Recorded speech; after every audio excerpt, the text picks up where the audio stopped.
So I know many of you who are sitting and watching are first-time buyers, or you've never bought a piece of art before. Some of you are seasoned collectors. We're really privileged now because we have Frank Killbourn with us, who is the chairman of Strauss Co. And he's going to give us some information about investing in the arts. Thank you for joining us, Frank. I appreciate you being here. Thank you, Lebo. It's an absolute pleasure to join you from the heart of the Klaserie Game Reserve and to talk to you about art being one of my main passions together with nature conservation. Why is it so important to attend art fairs, either virtually like we're doing this year or physically as we have done for many years before? And also, how would you advise somebody to go about starting a collection if they're doing so for the very first time?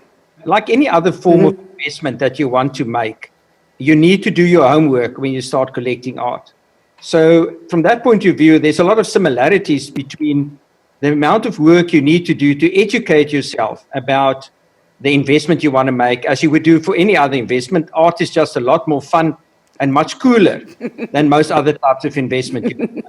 So I would recommend to any prospective art collector to attend as many opening of art galleries, as many art fairs, and as many of the Strauss and other auctions as you can, and see what is available at the moment.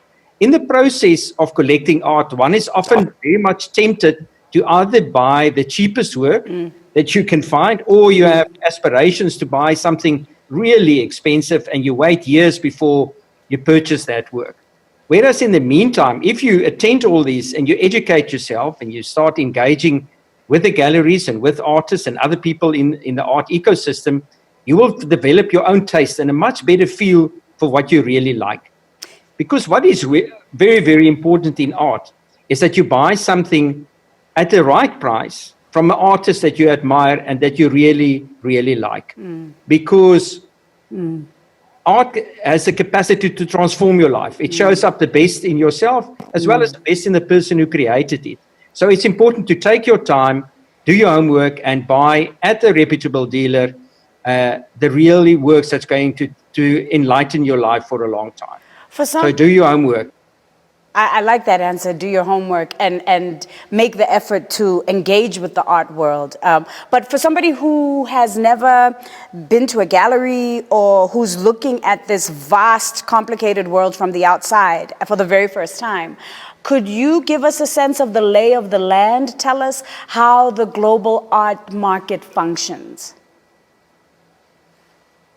Yes, I think if we talk about the art ecosystem, so it firstly starts obviously with art schools and art as a curriculum in schools and then at university. From there, emerging artists develop their skills and they ultimately end up being represented by a gallery. We call that the primary market. And people, that is mostly gallerists who deal directly with artists. And for contemporary artworks, that is the best place to do a transaction with an artist.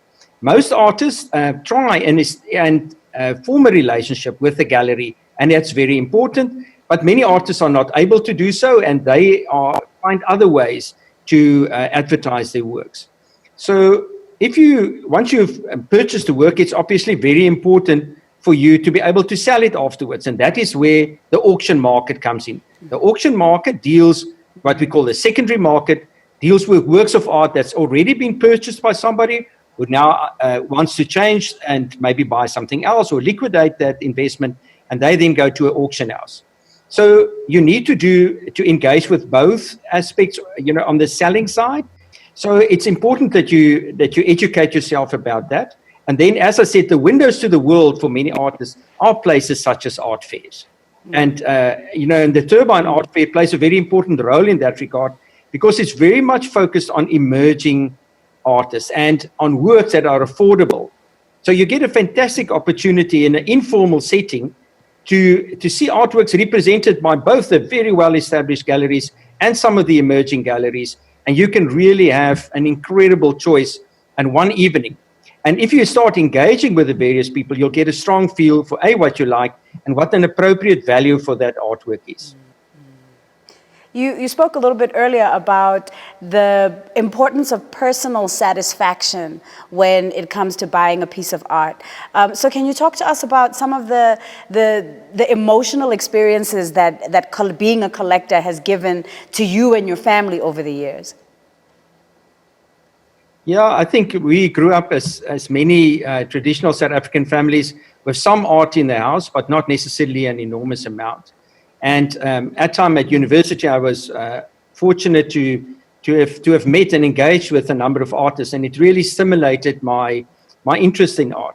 But from the beginning, I think all of us intrinsically start off by wanting to buy something that is beautiful, that we consider good art was always considered to be beautiful art. So we start off by looking at something that you appreciate the aesthetics thereof. But very soon, when you start on this artistic journey, you discover that there's much more to art than just beauty. And to a large extent, art is really a mirror of our society. Artists ask those pertinent questions. They provoke debate. They address many of the issues, very often in a very innovative way, that matters really very much in our society. And for me, the art journey has been one where I went from buying works that I just instinctively liked or that I thought was beautiful to works that really interested me. And I think art can be mesmerizing. It can confuse you. It can aggravate you. It confronts you. It never leaves you bored. How important is it for brands like RMB to get involved in investing in the arts?